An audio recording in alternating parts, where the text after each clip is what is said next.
안녕하십니까 식구 여러분. 인사드리겠습니다. 한국의 현재 한국의 생추위의 부협회장을 맡고 있는 김병규라고 합니다. 오늘 아버님의 100주년 탄생 100주년을 맞이해서 오늘 이렇게 식구님들에게 강의할 수 있는 시간을 주시면 감사드립니다. 사실 우리가 아버님의 100주년 탄생을 보면서 우리가 아버님을 재평가하고 아버님의 업적을 재평가하고 아버님이 남기신 그 유산을 우리 식구들이 물려받아서 아버님의 섭리적 완성을 이루어야 할 그런 시기가 왔음을 저희들이 알게 됩니다. 이런 상황 속에서 아버님께서 영계에 가시기 전까지 93성상의 그런 일생 동안에 이뤄놓으신 하나님의 섭리를 저희들이 다시 한번 돌아보는 것은 아버님 탄생 100주년에 즈음하여 대단히 의미 있는 일이라고 생각합니다. 예수님의 생애는 33년을 사셨습니다. 그 중에 30세는 전혀 예수님의 개인적인 어떤 그런 상황에 놓이셔서 개인적인 생활을 하셨고, 나머지 3년 동안이 예수님의 공생의 노정을 통해서 하나님을 알리는 그런 시간이었음을 생각할 때, 그리고 그 예수님이 사랑을 통한 하나님의 말씀을 전달하고 12제자를 통해서 예수님이 기독교를 2000년 뒤에 기독교를 전 세계로 확산하고, 그리고 전 세계 길이 노마로 통한다고 하는 노마의 멸망을 만들어내는 그런 위대한 일을 하셨던 것처럼 아버님은 93성상을 홀로 이 땅 가운데 오셔서 하나님의 독생자로서 메시아로서 예수님이 이루지 못하신 그런 업적을 이 땅 가운데 만들어 놓고 93성상을 마치시고 영계를 가셨습니다. 중요한 것은 뭐냐면 예수님이 돌아가신 이후에 그 업적들을 그 제자들을 통해서 만들어내셨지만, 그 아버님이 예수님과 다른 것은 아버님은 홀로 93성상을 사시면서 아버님이 홀로 하나님의 섭리를 이 땅 가운데 이루어셨다고 하는 것은 대단히 의미 있는 일이고, 인류의 어느 한 사람이라도 그런 아버님과 같은 실적을 아니면 그런 업적을 만들어내신 분 아무도 없다, 이렇게 말씀을 드릴 수 있겠습니다. 그래서 오늘 저는 아버님의 말씀, 특히 원리강론과 평화를 사랑하는 세계인이라고 하는 아버님의 이 서적에 나오는 아버님이 직접 작성하신 내용을 통해서 아버님의 업적, 특히 아버님이 계실 때 그 대공산주의 운동을 어떻게 하셨는가, 그리고 그 공산주의를 어떻게 아버님께서 붕괴시키는데 섭리적 연결성을 가지고 일하셨는가, 이런 부분에 대해서 말씀을 나누고자 합니다. 저희들이 사실은 왜 오늘 이런 말씀을 드리고자 하냐면, 현재 우리가 살고 있는 이 세계가 우리가 살고 있는 자유민주주의 세계와 그 다음에 이 자유민주주의 세계에 대치되는 공산주의, 그리고 사회주의 국가들이 있는 상황 속에서, 그리고 세계적으로는 이대왕님이 얘기하시는 딥스테이트나 그 다음에 글로벌리스트, 세계 공산주의가 여전히 존재하고 있고, 그 다음에 국내적으로는 한반도를 둘러싸고 있는 많은 국가들 중에서 중국이나 북한, 그 다음에 공산주의 종주였던 그 러시아가 현재 한반도를 둘러싸고 있는 이런 엄중한 상황 속에서 아버님과 이대왕님의 그 대공산주의 어떤 운동에 대한 섭리적 관점을 보는 것은 굉장히 중요하다. 그리고 그 관점을 통해서 우리의 신앙을 다시 한번 확립하고 어떤 새로운 도약을 할 수 있는 그런 기회가 되겠다라는 입장에서 오늘 이런 기회를 만들게 되었습니다. 그래서 오늘 말씀드리고자 하는 것은 현재 우리가 살고 있는 자유민주주의 세계와 그 다음에 아버님께서 세우신 공산주의, 대공산주의 운동에 있어서 어떻게 아버님께서는 공산주의를 이 사탄 중심한 공산주의를 없애기 위해서 노력해 오셨는가, 선미적 활동을 해 오셨는가를 원리강론을 통해서 원리강론을 중심으로 오늘 강의를 진행해 보자 합니다. 먼저 그러면 한번 내용을 원리강론을 중심으로 한번 내용을 보겠습니다. 원리강론 내용이 워낙 방대하기 때문에 방대한 내용을 다 논하기는 쉽지 않습니다. 그래서 현재 우리가 살고 있는 자유민주주의 세계와 그 다음에 자유민주주의 대처하고 있는 공산주의 세계를 비판해서는 자유민주주의와 그 다음에 공산주의 나오기까지의 원리적 관점은 어떻게 되어 있는가 이렇게 한번 좀 살펴보기로 하겠습니다. 원리적 관점에서 본다면 이 세계는 그 다음에 이 세계는 인간들이 살고 있지만 결국 하나님의 섭리적인 어떤 그런 노정을 통해서 진행되고 있다고 하는 아버님 말씀을 통해서 본다면 이 원리론을 쉽게 이해할 수 있을 거라고 생각이 됩니다. 지금 현재 있는 민주주의, 그 다음에 이 공산주의, 그 다음에 자본주의가 나오기까지의 한번 그런 과정을 간단히 본다면 원리에서 보면 제일 처음에 어떤 공동체가 만들어지기 시작한 것은 뭐냐면 시족사회를 보고 있습니다. 시족사회라고 하는 것은 좀 내적으로 보냐면 예수님을 살해한 유대민족은 이미 사탄편 계열로 전락되었기 때문에 하나님은 그 사회를 그대로 두시고는 복귀 섭리할 수 없으셨던 것입니다. 그래서 하나님은 이 사회를 분열시켜 그 가운데서 독실한 기독교 신도를 부르시어 그들을 중심으로 기독교 시족사회를 세우셨던 것입니다. 이렇게 설명하고 있습니다. 기독교 시족사회는 원시 기독교 사회였기 때문에 그때는 아직도 정치나 경제에 있어서 어떠한 제도가 필요하지 않았던 시대였고 따라서 이 시대에는 종교와 정치, 경제가 분립된 발전을 할 수 없었다. 이렇게 말씀하고 있습니다. 그리고 나서 시족사회는 다시 이제 봉건사회로 넘어가게 됩니다. 봉건사회는 우리가 이제 사회적으로 설명할 때 대중소의 영주와 기사들 사이에 복종과 봉사를 전제로 하고 맺어진 주종관계에 의한 정치제도 이라고 설명을 하고 있고 원리에서도 그렇게 설명을 하고 있습니다. 그 당시에 이제 그 봉건제도는 국토는 많은 영주들에 의해서 분할됐고 국왕은 사실상 영주 중에 하나였으므로 국왕의 권력도 집안 분권적이었다. 영주들은 상부로부터 은대지로 토지를 분배받아 그들의 독립 영지를 이루고 그 안에서 재판권까지 행사했다. 따라서 이 영지는 거의 국가 권력을 떠난 사령이나 다름없었다. 이렇게 되어진 사령을 우리는 장원이라고 한다. 이것을 장원제도라고 표현을 하기도 합니다.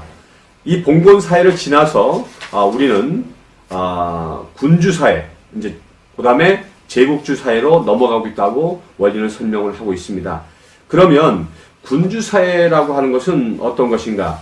이 원리에서 내용을 보면 군주사회는 이렇게 설명을 하고 있습니다. 역사의 발전 과정에 있어서 봉건사회 다음에 오는 것은 군주사회인 것이다. 이 군주사회의 형성은 어떻게 형성되는지 원리 내용을 보면 서구에 이동된 게르만 민족이 세웠던 국가들은 모두 그 존립 기간이 짧았으나 프랑크 왕국만은 오래도록 존속되었다. 프랑크는 서게르만의 한 부족이었는데 그가 메로빙 왕조를 세운 후 기독교와 결합하고 노마 문명을 흡수하여 서구에다 게르만적인 노마풍의 세계를 이루었던 것이다. 이 왕조가 몰락한 후 칼 마르테는 서치만 아라비안을 물리쳐 세력을 폈고 그의 아들 피핀은 카롤링 왕조를 세웠다.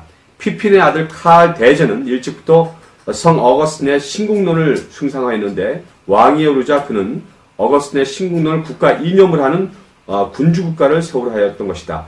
그리하여 칼 대제는 중부 유럽을 통일하고 민족 대이동을 혼란된 서구를 안정시켜서 강력한 프랑크 왕국을 확립하였었다. 이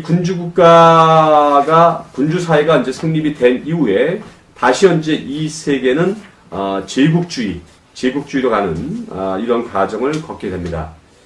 그러면 제국주의에 대해서 한번 좀 살펴보기로 했습니다. 제국주의라고 하면 우리가 보통 18세기 이후를 논할 때, 국제정세를 할 때 제국주의 시대였다 이렇게 얘기를 합니다. 제국주의는 간단하게 그 정의를 한번 보면 근대 제국주의는 자본주의 열강들이 아시아, 아프리카 등에서 식민지를 확장하고 자원공급처 및 판매 시장 역할을 분담시켰던 제재를 의미합니다. 인종차별, 우생학, 근대 만능주 등의 사고에 의거해 자신들의 지배를 정당한 현상이 나타나는데 대체로 제국주의 현상은 다음과 같은 현상이 나타났습니다. 팽창주의적이고 공격적인 자본주의 정책이 범람하게 되고 강압과 무력을 통해 종족적 혹은 문화적으로 전혀 다른 공동체를 병합, 이를 통해서 식민지를 구성하는 그런 시대였습니다. 병합 과정에서 고유 정치 체계를 파괴하고 병탄하거나 꼭두각시 형태로만 남겨놓고 정치적 외교적 기능 등을 무력화시키고 이를 통해 해당 지역의 지배권을 본국의 것으로 탈취하고 지배국가의 통치체제를 이식하는 그런 과정도 역시 제국주의 시대에 나타났던 현상이라고 볼 수 있습니다. 이를 통해서 맞이하게 된 다양한 공동체의 공존 상황에서 지배국가의 우위를 주장하기에 왜곡된 사회적 가학적 이론을 통해서 차별을 정당화했었습니다. 그리고 이 과정에서 피지배민족이 지배민족보다 열등하다는 주장을 넘어 지배민족의 지도와 교화를 통해서만이 피지배민족 또한 발전을 이룰 수 있다는 이데올로기적인 설파를 했습니다. 이런 과정을 통해서 결국은 이 군주사회와 제국주의를 거쳐서 그리고 결국은 민주주의 사회와 사회주의가 돌입하는 그런 어떤 과정을 가게 되는 것입니다. 민주주의 사회가 그럼 어떤 것인가? 여러분이 이제 우리가 지금 살고 있는 사회가 이제 민주주의 사회인데요.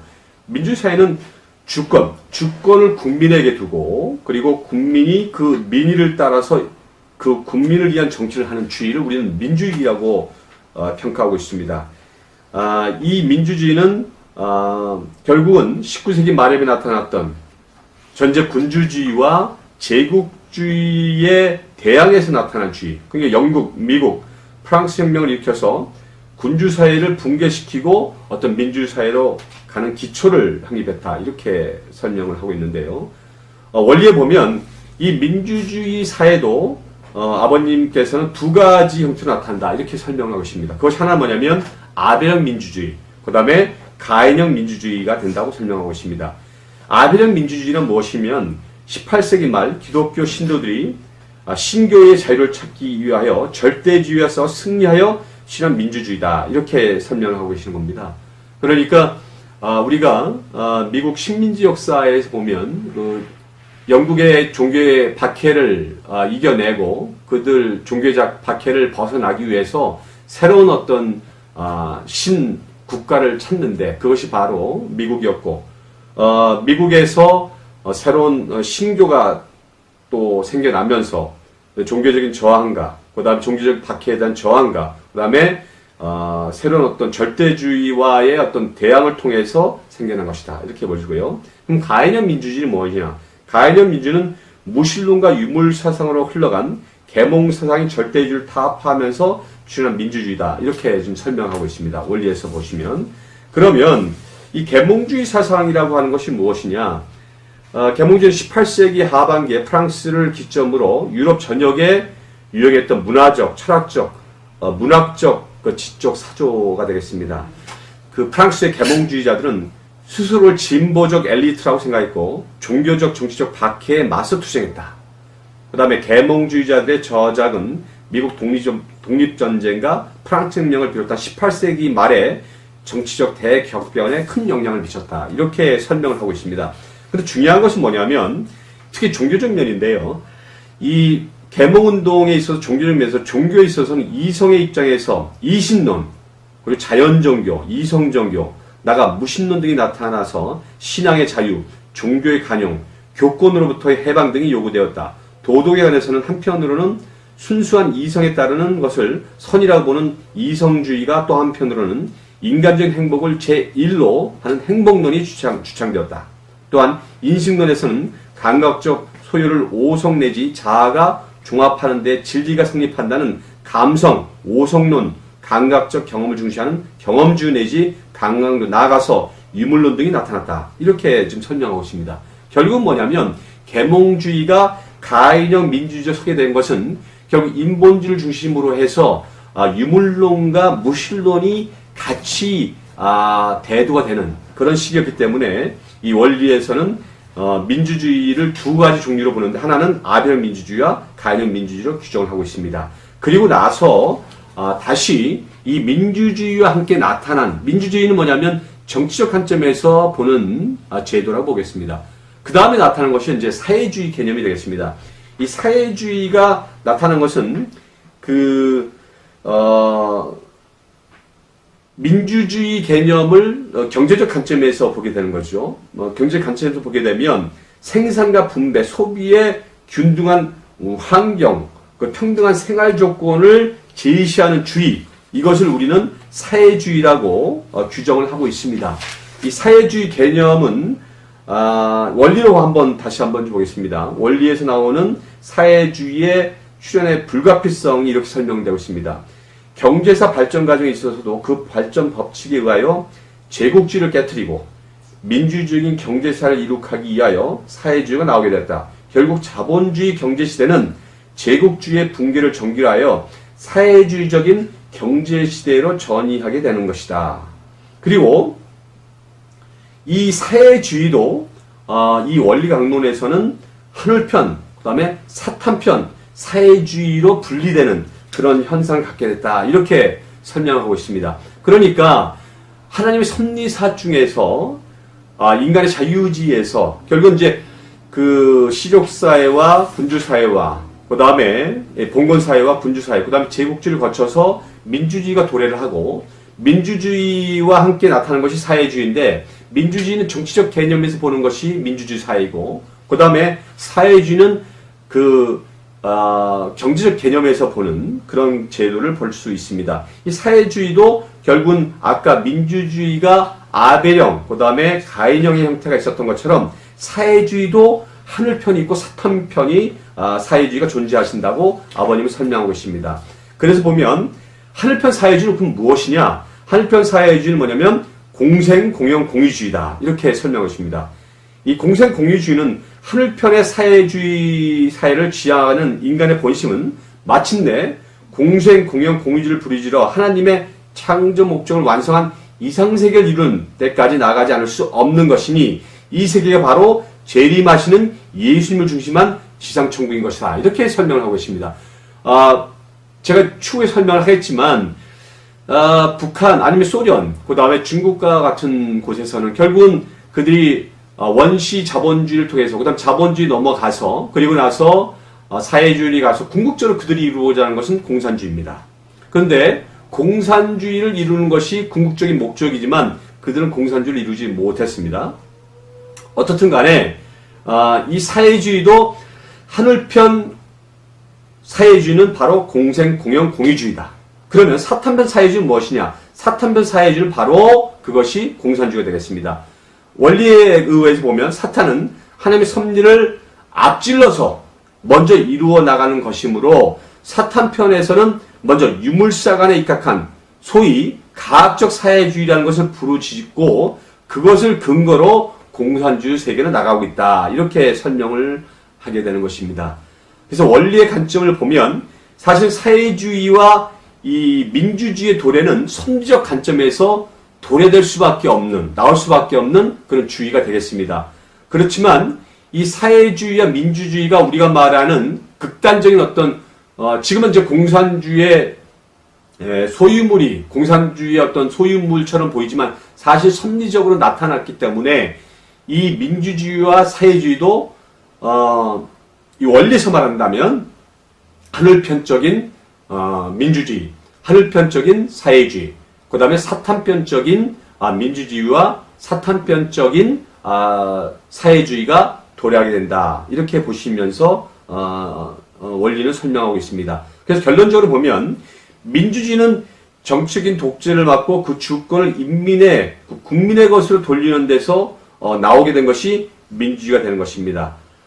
국가의 재산이 또 어느 특정한 개인이나 계급의 독점을 당하는 제국주의적인 경제제를 타파하고 그것을 균등하게 향유하고 경제제재를 그런 경제를 분배받는 그런 경제를 수립하기 위해서 또 사회주의라고 하는 것이 나왔는데 그것이 하늘편에서는 공생, 공영, 공의주의라고 얘기를 하고 사탄편에서는 그걸 공산주의라고 얘기를 하는 것입니다. 따라서 사회주의는 진정한 민주주의적 경제사회를 이루기 위하여 나올 수밖에 없는 필연적인 제도다. 이렇게 설명을 하고 계십니다. 그러면 그 다음에 내용을 다시 한번 보겠습니다. 민주주의와 사회주의, 민주주의, 사회주의 이렇게 설명을 드렸습니다. 그리고 민주주의와 공산적의 분립 이렇게 이제 또 원리를 설명을 하고 있는데요. 산업혁명에 뒤에서 비약적인 과학의 발달에 따라 일어난 공업의 발달은 생산 가잉의 경제세를 초래하였다. 그리하여 가잉은 생산품의 판로와 공업연료의 획득을 위한 신지역의 개척을 요하게 되어 급기야 세계 열강은 식민지 쟁탈전을 계속하면서 급속도로 강화되어 갔다. 이와 같이 가인, 아벨 두 형태의 인생 간의 흐름과 과학의 발달에 따른 경제 발전은 정치적으로 이 세계를 민주와 공산의 두 세계로 대립 분리게 되었다. 이렇게 설명을 하고 있습니다. 제가 아까 말씀을 드렸습니다. 이 제국주의라고 하는 어떤 이런 그 가정을 통해서 결국은 이 제국주의가 제국주의 반에서 나오는 것이 뭐냐면 양쪽의 세계가 나오게 되죠. 그것 하나면 민주세계와 공산세계로 분립되는 그런 가정을 갖게 되었다. 이렇게 설명을 할 수가 있는 것입니다. 산업혁명 당시 영국의 산업혁명은 기존의 어떤 그 제한된 생산에 있는 제도를 생산 제도를 대량 생산 체제로 바뀌면서 엄청난 그 생활 필수품을 생산할 수 있는 그런 기계적이고 어떤 시스템적인 어떤 내용을 만들게 되면서 그 산업혁명을 통해서 그 대량 생산을 통한 그 대량 원료의 대량 어떤 구입이 불가피한 상황 속에서 세계 열강들은 많은 국가들을 그 자기 산하에 두는 제국주의 형태로 진행이 되게 됩니다. 이 제국주의가 발전하면서 어떤 심각한 식민지 쟁탈전이 이르게 나고 이 식민지 쟁탈전을 통해서 세계의 여러 가지 구도가 그 민주와 공산세로 분립되는 그런 어떤 형태로 나게 된다. 이렇게 원리는 설명을 하고 있습니다. 그런데 이 민주주의와 공산세계의 분립이 결국은 다시 결국은 대결구도로 나가야 되는 거죠. 대결구도로 나가면서 우리가 이제 세계에 이제 우리가 살면서 가장 큰 이제 전쟁을 경험하게 됩니다. 그것이 바로 1차 대전이 되겠습니다.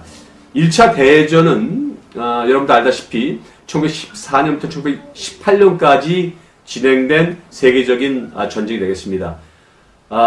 우리가 이제 그 선편으로 보면 영국, 프랑스, 그 다음에 러시아가 되겠고요. 그 다음에 악적인 편에 보면 독일, 이탈리아, 오스트리아가 그 중심을 이루는 그런 내용이 되겠습니다.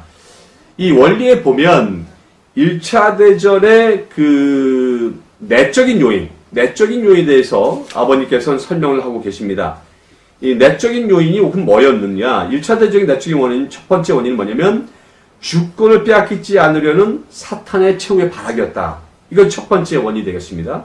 그리고 두 번째 원인은 하나님의 3대 축복을 이룬 형의 세계를 사탄이 앞서 비원리적으로 이루어 왔으므로 이것을 복귀하는 세계적인 탕감 조건을 세우기 위한 원인이 바로 두 번째 이유가 되겠습니다. 그 세 번째는 예수님의 3대 시험을 세계적으로 넘게 하기 위한 원인이었다. 그 다음에 네 번째는 주권 복귀를 위한 세계적인 탕감 조건을 세우기 위한 조건이었다. 결론적으로 1차 세계대전은 하나님의 3대 축복을 복귀하는 소생적인 탕감 조건을 세계적으로 세우는 조건을 만들기 위해서 1차 대전의 성립이 불가피했다. 이렇게 보고 있습니다. 그래서 원리 강론을 중심으로 보면 이렇게 아버님 설명하십니다. 1차 세계대전의 결과로 사탄편 세계와 그 세계의 왕으로 군림했던 카이젤. 이 카이젤은 뭐냐면, 아까 설명을 드렸는데요. 그 독일의 전신인 프러시아, 원래 이름은 빌헬름 항제입니다. 2세였는데, 이 사람의 다른 속명이 카이젤입니다. 이 카이젤이 패망한 반면에 하늘편 세계의 소생적인 승리의 기대가 세워짐으로써 하늘편 세계의 왕으로 오실 재림 주님이 탄생하실 수 있는 기대가 조성되었다. 결국 1차 대전을 통해서 사타편 세계가 패배함으로 말미암아서 하나님이 독생자를 보낼 수 있는 하나님이 재림 주님을 보낼 수 있는 그런 조건을 만드셨다. 1차 대전을 통해서 그렇게 됐다는 얘기죠. 그리고 사탄편에서도 사탄편 재림주의 상징형으로 소련을 구축하는, 우리가 말하는 소련은 공산주의의 종주를 구축하는 스탈린을 중심한 새로운 공산세계가 일어나게 됐다. 이렇게 설명을 하고 계십니다. 사실은 이 1차 세계대전을 통해서 약 900만 정도의 인력들이 죽게 됩니다. 엄청난 전쟁이었죠. 이 세계전쟁이 이 1차 대전을 통해서 사실은 단순하게 또 외부적으로 보는 세계대전의 의미뿐만 아니라 원리적으로 봤을 때 하나님께서는 이 1차 대전을 통해서 재림주님을 이 땅 가운데 보내실 수 있는 그런 어떤 조건적인 기대를 조성했다. 이렇게 말할 수가 있는 것입니다. 그럼 제2차 세계대전을 보겠습니다. 제2차 세계대전은 우리가 외형적으로 보면은 1차 대전에 여러 가지 매듭되지 않았던 그 전쟁의 어떤 그런 유물들, 그 다음에 여러 가지 복잡한 국제 정세를 통해서 1차 대전 여러 가지 내용들을 통해서 제2차 세계대전이 발발하게 되는 또 원인을 만들게 됩니다. 그 세계대전을 통해서 약 2,500만 명의 군들과 약 3,000만 명의 민간인들이 죽는 세계에서 가장 많이 희생을 당하는 그런 전쟁이 바로 제2차 세계대전이 되겠습니다. 2차 세계대전을 보면 사실은 세계대전, 그러니까 세계 전쟁사에서 가장 많이 희생한 그런 전쟁이었다고 볼 수 있습니다. 원리에 보면 역시 현재 그 세계 제2차 세계대전도 결국은 하늘편과 사탄편으로 나눠서 전쟁이 진행되게 됩니다. 첫 번째, 민주주의를 근본 이념을 하는 기독교를 지지하는 미국, 영국, 프랑스가 한 축이 되고, 그 다음에 반민주적이며 반기독교적 입장에 서 있는 독일, 일본, 이탈리아가 대항하는 그런 전쟁이 2차 대전이 되겠습니다.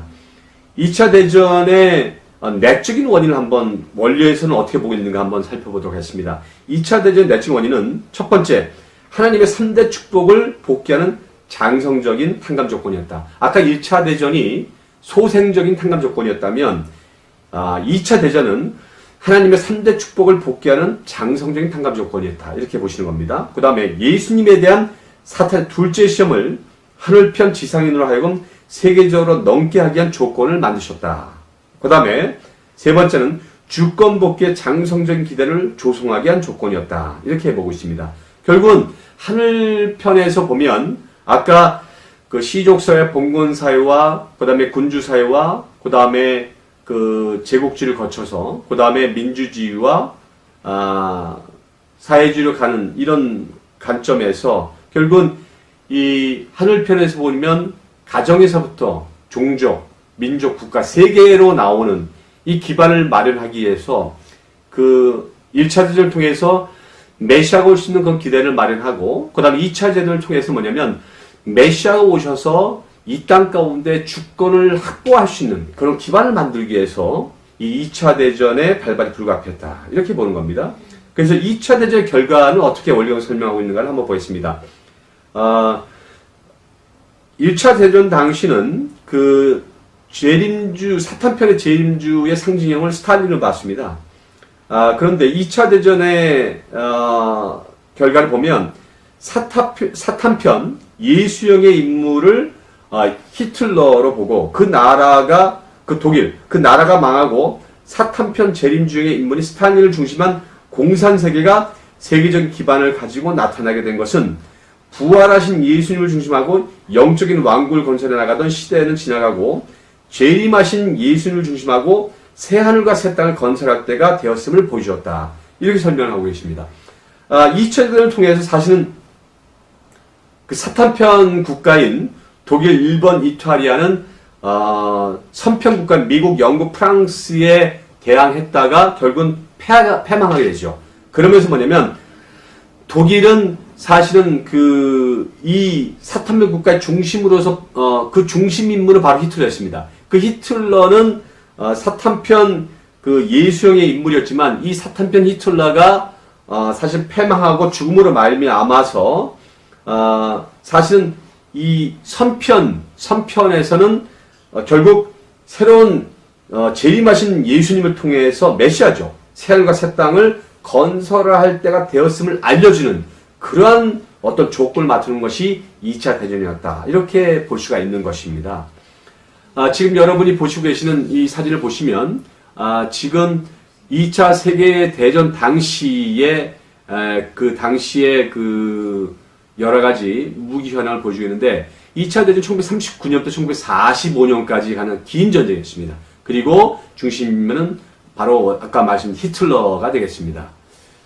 아까 2차 대전 원인은 분명히 또 말씀을 드렸습니다. 그러면 2차 대전을 마친 후에는 아버님께서 이 원리에는 3차 대전이 반드시 올 것이다. 3차 대전이 오게 되면 이 3차 대전은 어떤 방식으로 오게 될 거고 3차 대전에 일어날 수 있는 일은 무엇인가. 저희들이 지금 현재 살고 있는 세계가 지금 민주주의 국가와 자유민주주의 국가와 공산주의가 대립하고 있는 가장 첨예화된 그런 시기가 되고 있습니다. 아버님을 통해서 사실은 제1차적인 공산주의가 국가 공산주의는 전부 다 패망했습니다. 그렇지만 지금 이대왕님께서 말씀하시는 그 세계 정부, 그 다음에 딥스테이트, 글로벌리스트 같은 그 자본주의 숨어 있는 그 세계 공산주의, 그 다음에 중국, 북한과 같은 여전히 남아있는 공산주의 국가들의 잔재들이 남아있기 때문에 분명히 이 3차 대전은 불가피하게 나타날 수밖에 없다는 것이 원리의 설명입니다. 그러면 그 3차 대전의 원인은 어떤 것일까 한번 원리가 설명하고 있는 3차 대전의 원인을 한번 보겠습니다. 그 3차 대전의 3차 대전이 일어날 수밖에 일어날 수밖에 없는 이유는 무엇이냐? 3차 대전은 복귀 섭리를 시작한 이래 최종적으로 민주세계를 하여금 공산세계를 굴복시킴으로써 이상세계를 복귀하게 하려는 전쟁이다. 이렇게 설명을 하고 있습니다. 그 다음에 제3차 세계대전은 복귀 섭리의 역사 노정에서 3단계까지 연장하면서 하늘 뜻을 세우려다가 사탄 세계에 내주었던 모든 것을 역사의 종말기에 이르러 하늘편에서 행적으로 탕감복귀하는 최종적인 전쟁인 것이다. 이렇게 설명하고 있습니다. 그러니까 이 원리, 하나님의 섭리는 3단계로 항상 진행이 되죠. 소생, 장성, 완성. 그래서 1차 대전은 소생, 그 다음에 2차 대전은 장성, 3차 대전은 결국 완성을 의미하는 것이므로 결국은 3차 대전을 통해서 이 하늘편에서는 행적으로 모든 것을 탕감복귀하는 최종적인 전쟁을 아버님께서는 3차 대전에 도려보셨습니다. 그러면 이 3차 대전의 그럼 원인은 어떤 원인으로 3차 대전이 일어날 것인가? 첫 번째 원인은 하나님의 3대 축복을 복귀하는 완성적인 탕감 조건을 세계적으로 세우려고 하는 것이다. 이렇게 설명을 하고 있습니다. 그 다음 두 번째는 예수님에 대한 사탄의 셋째 시험을 하늘편 지상인으로 하여금 세계적으로 넘게 하기 위하여 제3차 대전이 오게 된다. 이렇게 또 설명하고 있습니다. 세 번째는 주권 복귀의 완성적인 기대를 조성하기 위한 조건이다. 이 말씀은 뭐냐면 아까 그 1차 대전은 재림 주님이 오실 수 있는 기반을 마련하는 것이었고 그 다음에 2차 대전은 재림주님이 오셔가지고 이 땅 가운데에서 사탄병과 싸울 수 있는 기반을 만드셔서 본격적으로 싸움에 나가시는 그런 기반이 되는 것이고, 세 번째는 완전히 사탄 편으로부터 주권복귀를 찾아오는 그런 마지막 싸움이 되겠다, 이렇게 설명하고 있습니다. 그런데 원래는 아주 중요한 두 가지 설명을 하고 있습니다. 그러면 3차 대전의 방법은 어떻게 될 것인가? 이것이 지금 현재 우리가 가장 고민하는 부분이고, 현재 세계적으로 벌어지고 있는 현상이나 국내적으로 대한민국에 벌어지는 상황을 우리가 볼 때, 그럼 과연 3차 대전은 어떤 방식으로 진행될 수밖에 없는가? 한번 이 부분에 대해서 한번 설명했습니다. 원리에 대해서는 아버님께 이렇게 설명했습니다. 첫째, 3차 대전은 그 1차, 2차 대전처럼 무기로서, 무력으로서 사탄을 굴복시켜 통일되는 방법이 첫째 방법이 되겠습니다. 두 번째는 뭐냐면, 무기로 인한 외적인 싸움을 하지 않고 전적으로 이념에 의한 내적인 싸움으로서 곧장 사탄 세계를 굴복시켜 통일하는 것이다, 이렇게 설명했습니다. 그렇지만 여기서 전제를 하고 있습니다. 이 두 가지의 싸움의 방법 중에서 어느 길에 의하여 하나의 세계가 이루어질 것인가 하는 것은 전적으로 인간의 책임 분담 수행 여부에 따라서 결정될 문제이다. 이 말씀은 무슨 말이냐면, 이 원리강론의 아버지께서 말씀하신 3차 대전이 과연 그 무기로서 1차, 2차 대전처럼 강력한 무기 체계를 가지고 일어날 것인가, 아니면 사상적으로 압도해서 저 사탄 세계를 무찌를 것인가, 이 방법에 있어서의 선택의 전제 여지는, 전제 조건은 결국 인간 책임 분담 수행 여부에 따라서 결정될 것이다. 이 말은 굉장히 중요한 문제가 아닐 수 없습니다. 자, 아버님께서는 이런 상황에서 우리가 이제 아버님의 어떤 그 업적을 설명하지 않을 수 없는데요. 아버님께서는 93 성상을 살아오시면서 실적으로 소련을 붕괴시키고, 그 다음에 결국은 북한의 김일성을 만나서 단판 짓는 주체사상의 오류를 지적하는 그런 내용의 말씀을 하셨습니다.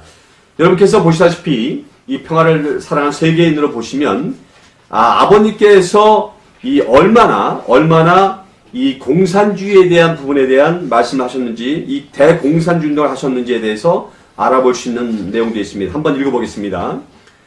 나는 공산주의 유물사관을 반대하는 사람입니다. 전 세계적으로 순공운동을 벌였고 소련 공산주의 세계 적화 전략에 맞서 자유세계를 소외한다고 역대 미국 대통령들에게 지원을 한 적도 있습니다. 내 행적을 못마땅하게 여기는 공산국가에서 나를 제거하려고 테러를 시도하기도 했지만 난 그들을 미워하거나 원수로 여기지 않았습니다. 이렇게 설명을 하고 있습니다. 그리고 아버님께서는 이렇게 또 설명을 하고 있습니다. 난 공산주의에 대해서 확고한 생각을 가지고 있습니다. 볼셰비키 혁명 이후에 60년 지나면 서서히 멸망의 징조가 나타나고 70년이 되는 1987년이 되면 기진맥진에 쓰러질 것을 예감했습니다. 1985년 덴버리 교도소에 면을 온 시카고 대학의 저명한 정치학자인 몰턴 캐플런 박사를 만나자마자 8월 15일이 되기 전에 소련 공산주의 종언을 선포하라고 했습니다. 이렇게 설명을 하고 계십니다. 제가 한번 아버님께서 계실 때 어떤 방법으로, 어떠한 방식으로 아버님께서 이 대공산주의 운동을 해오셨는가 한번 좀 살펴보도록 하겠습니다. 실질적으로 아버님께서는 살아 계시면서 공산주의 붕괴를 위해서 모든 생애를 바쳤다고 해도 과언이 아닐 것입니다.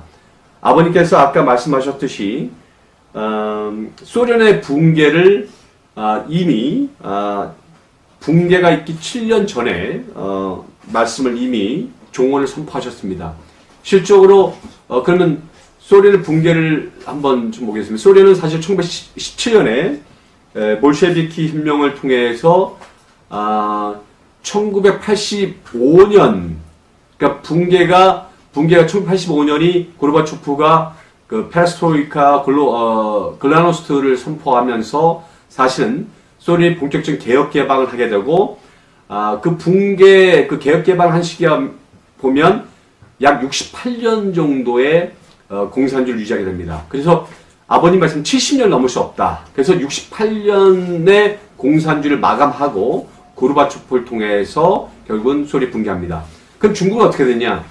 중국은 지금 48년에 건국을 합니다. 그래서 등소평을 통해서 1976년에 개혁개방을 본격적으로 진행하죠.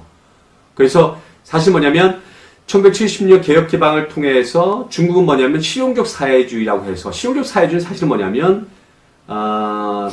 당이 공산당이 있지만 경제체제를 완전 자본주의로 돌리는 그런 것이게 되겠습니다. 그러니까 실제로 뭐냐면 중국도 공산주의를 개혁개방을 통해서 버리거나 마찬가지죠. 그럼 북한은 어떻게 되냐?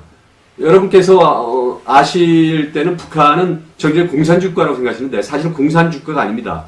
북한은 1992년에 헌법에 마르크스 레닌주의를 계승한다는 그 조항을 삭제했습니다. 그래서 북한은 주체사상이라고 하는 것을 중심으로 해서 최근까지 유지했죠. 그 다음에 북한 2009년 4월 최고인민회의를 통해서 헌법 전문에 공산주의 전면적을 삭제합니다.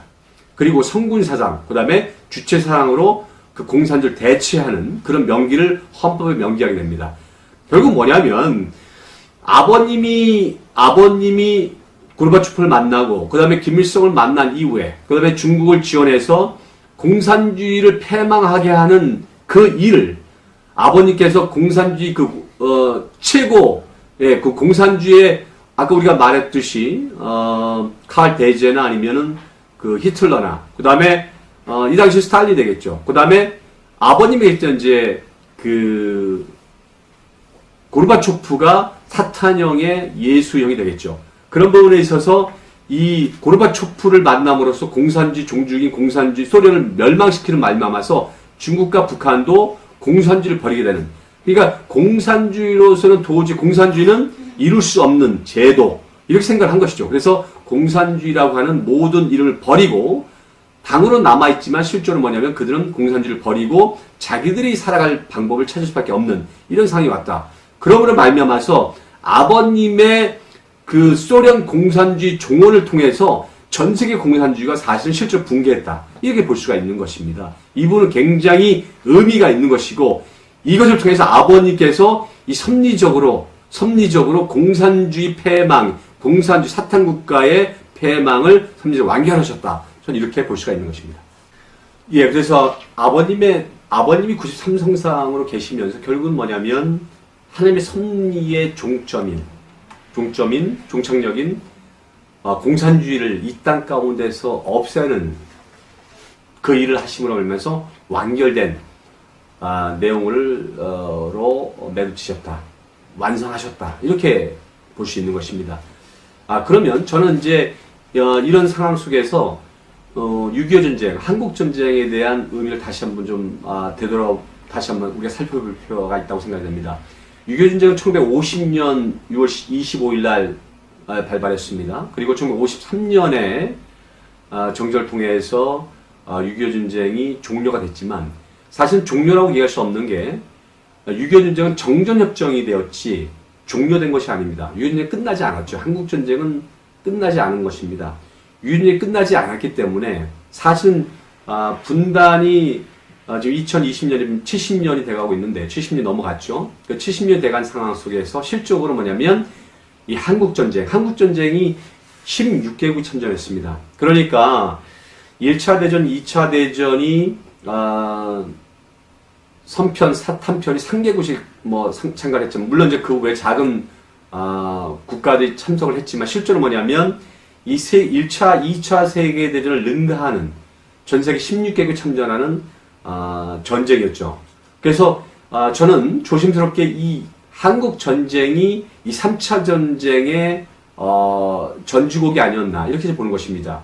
이 한국 전쟁이 아까 말씀드렸듯이만 1953년 정전협정을 통해서 중단되긴 했지만 아직까지 남과 북은 그 다음에 연합군이 참석한, 그렇기 때문에 현재 미국이 대한민국에 주둔하는 것이고 종료된 전쟁이 아니라는 것이죠. 그래서 지금 현재 북한이 김정은이 트럼프 강력하게 요구하는 것이 종전협정이죠. 종전협정인데 이 종전협정은 남북한이 할 수 있는 것이 아닙니다. 그럼 미국, 중국 이렇게 사인을 해야지만이 실제로 종전협정이 되기 때문에 저는 이 한국전쟁을 3차 전쟁의 시작이었다고 보는 것입니다. 그리고 3차 전쟁은 여전히 진행 중이다. 이렇게 보는 것입니다. 결국 아버님께서는 이 참 아버님께서는 93 성상을 사시면서 실제로 공산주의 뿌린 소련을 완전히 붕괴시키고 그 다음에 중국과 북한이 공산주의라고 하는 이름을 버리도록 만드셨고 사상으로서 하나님의 사상으로서 하나님의 참사랑으로서 완전히 공산주의 제압하는 그런 이제 형태를 만드신 게 되겠죠. 완수하신 거죠. 이런 상황에서 이제 나머지 아까 원리에서 보여주던 것처럼 3차 대전의 마지막 끝 마무리는 결국은 무력을 통하거든 아니면 비무력적으로 사상전을 통하든 간에 우리들의 책임에 의해서 결정될 수밖에 없습니다. 하지만 3차 전쟁이 만약 무력 전쟁으로 간다고 한다면 1차와 2차와 다르게 결국은 뭐냐면 또 핵무기를 쓸 수밖에 없는 지금 핵무기가 지금 일반화되어 있고 핵무기를 통해서 핵무기를 통해서 만약에 전쟁이 진행된다면 일본의 나가사키나 히로시마에 떨어졌던 그 핵무기보다도 몇천 배 강력한 핵무기를 사용할 수밖에 없으므로 이 3차 전쟁은 인류의 재앙이 될 것입니다. 그렇기 때문에 어떻게든 전쟁을 일으키지 않고 사상적으로 저들을 이겨내야 되는 그런 중요한 시점에 와 있다라는 상황을 보게 됩니다. 동시에 현재 세계적으로 지금 2대 왕님이 하시고 계신 세계 공산주의, 딥스테이트, 글로벌리스트, 보이지 않는 공산주의자들. 그러니까 이런 상황 속에서 2대 왕님께서는 지금 그 하늘편 세우는 미국의 대통령인 트럼프를 통해서 지금 현재 이 마지막 도래할 3차 대전을 진행하고 계시다. 저는 이렇게 보고 있습니다. 이 상황에서 또 2대 왕께서는 철장 왕국을 통해서 철장 섭리를 통해서 저희들이 앞으로 다가올 천일 건설을 향해서 저희들이 나가고 있고 그 천일 건설을 결국 뭐냐면 3차 대전을 종료함으로 말미암아서 그 3차 대전 종료되면 하나님의 뜻이 이 땅 가운데 완벽하게 정착하는 상황이 되기 때문에 이 천일 건설을 위해서 저희들이 준비하고 있는 것입니다. 그렇기 때문에 현재 우리가 처하고 있는 국제적인 어떤 여러 가지 복잡한 상황, 국내적인 복잡한 상황을 이제 우리들이 목도하고 있는데 그 마지막 싸움은 결국 뭐냐면 민주주의와 공산주의 대결이다. 민주주의 공산주의 대결 속에서 우리는 진실로 승리할 수 있는 기반을 우리가 만들어야 되겠다. 그리고 우리 생츄어리 교회는 아버님의 대신자, 후계자, 상속자인 2대 왕님을 통해서 3차 대전을 승리로 이끌고 그 승리를 이끈 터 위에서 천일국 이 땅에 건설하면서 우리가 진정으로 아버님께서 원하시는 천일국을 이 땅에 완성할 수 있는 그런 기반을 만들어야 된다. 이렇게 저는 말씀을 드리고 싶은 것입니다. 그래서 오늘 이 원리각을 통해서 보았던 역사적인 과정을 통해서 진행되고 있는 이런 모든 어떤 사회적 시스템이나 경제 시스템은 우연히 진행되는 것이 아니라 섭리에 의해서 아주 오묘하게 진행되어 있고 그 섭리의 완결점은 반드시 도래한다라고 하는 것이 이 원리각론의 핵심이 될 수가 있겠습니다. 이런 상황 속에서 식구님들도 이런 부분에 대한 부분을 믿으시고 아버님의 8대 교제 교본을 통해서 더 공부하시고 매진하셔서 2대 왕님을 중심으로 이 땅 가운데 3차 대전을 완결하고 그다음에 사상적으로 승리하고 그리고 우리가 진정으로 이 땅 가운데 천일을 건설할 수 있는 그런 기반을 만들기를 간절히 바라는 바입니다. 자, 그러면 오늘 강의를 마치겠습니다. 감사합니다.